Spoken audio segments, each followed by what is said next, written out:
Hello everyone and welcome back to Mathboltmaster. আৰম্ভ কৰোঁ আমাৰ আজিৰ সেশনটো। তো আজিৰ সেশনটোত আমি acute angle, right angle, obtuse angle বোৰ কেনেকৈ স্কেচ কৰে সেইটো শিকিম। তো ঠিক আছে, এইটো এটা ভিডিঅ' আছে, তো আমি ভিডিঅ'টো চাম আৰু ষ্টেপ বাই ষ্টেপ শিকিবলৈ চেষ্টা কৰিম কিনো ইয়াতে এক্সপ্লেইন কৰি আছে। তেনেহ'লে আৰম্ভ কৰোঁ আজিৰ সেশনটো। Put the vertex of the angle at point A. So let me do that. Make one of the rays go through point B. Make the other ray go through one of the other points to make an acute angle. So an acute angle is an angle less than 90 degrees. So we can make one of these rays go through point B. And then we have to pick where to put the other ray to make it go through one of the other points. And we have to be very careful here because we have to look at this. এটা বহুত interesting problem হয়। তো ইয়াতে কি দিয়া আছে, আমাক ইয়াতে দিয়া গৈছে তিনিটা পইণ্ট। ইয়াতে পইণ্ট আছে বি, ইয়াতে তলত এটা পইণ্ট আছে, তাৰপিছত ওপৰত এটা পইণ্ট আছে। কৈছে যে প্ৰথমতে put the vertex of the angle at point A. ঠিক আছে, তো ইয়াতে আমি যদি চাওঁ, তাৰপৰা আকৌ এবাৰ চাই লওঁ ভিডিঅ'টো। Make one of the rays go through point B, make the other ray go through one of the other points to make an acute angle. So an acute angle is an angle less than 90 degrees. তো আমাৰ ভাৰ্টেক্সটো আছে at point এ। আমাক কৈছে যে এটা ৰে যোনটো হৈছে বিৰে পাছ হ'ব। তো কি কৰা গৈছে, তো আমি ৰোটেট কৰি পেলাই এটা ৰেক বিৰে পাছ কৰালোঁ। ঠিক আছে, আনটো ৰে যোনটো হ'ব আইদাৰ ওপৰৰ পইণ্টটো হ'ব বা তলৰ পইণ্ট, দুয়োটাৰে এনেকৈ পাছ কৰিব দিছে ছাচ ডেট সেই দুটা ৰেৰ মাজত যোনটো এংগলটো হ'ব সেইটো এটা একিউট এংগল হ'ব।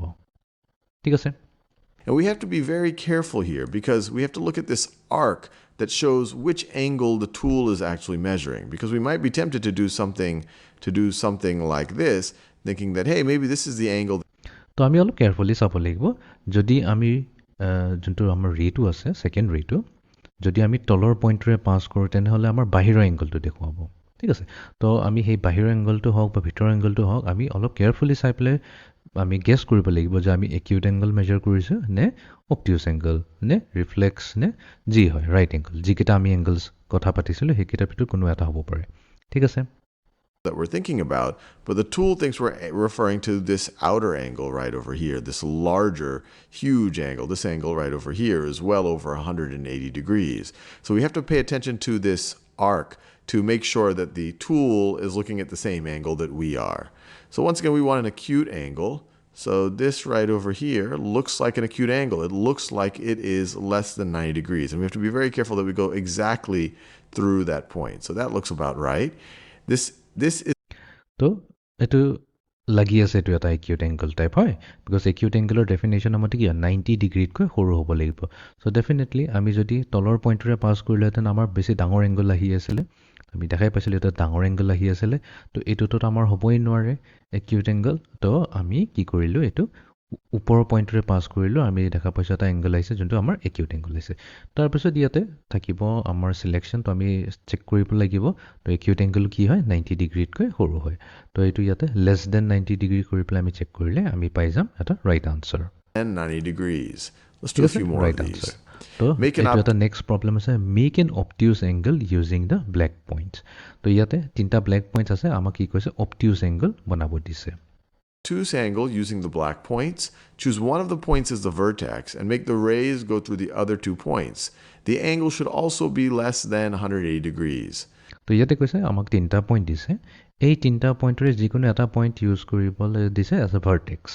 তো এটা ভাৰ্টেক্স ইউজ কৰিব দিছে আৰু বাকী দুটা পইণ্টেৰে আমাৰ ৰে দুটা পাছ হ'ব ছাচ ডেট সেই এংগলটো যোনটো ফৰ্ম হ'ব দুইটাৰ মাজত, দুটা ৰেৰ মাজত যোনটো এংগল হ'ব সেইটো হ'ব লাগিব এটা অবটিউচ এংগল। আৰু এই অবটিউচ এংগল যিহেতু কৈ দিছে অবভিয়াছলি 180 ডিগ্ৰীতকৈ সৰু হ'ব লাগিব।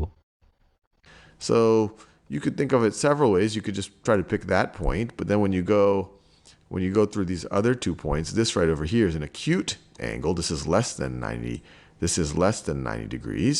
You could do something like this, where now when I switch the rays, the tool is now thinking about this angle, not this kind of this outer angle right over.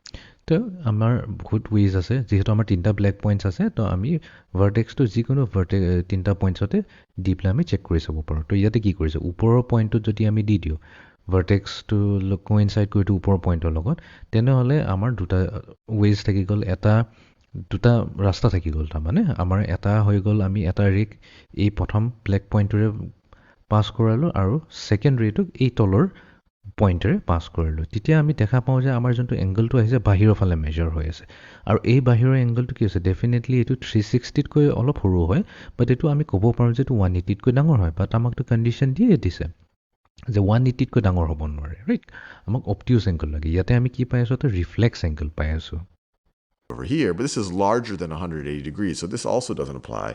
So we really picked the wrong point for the vertex.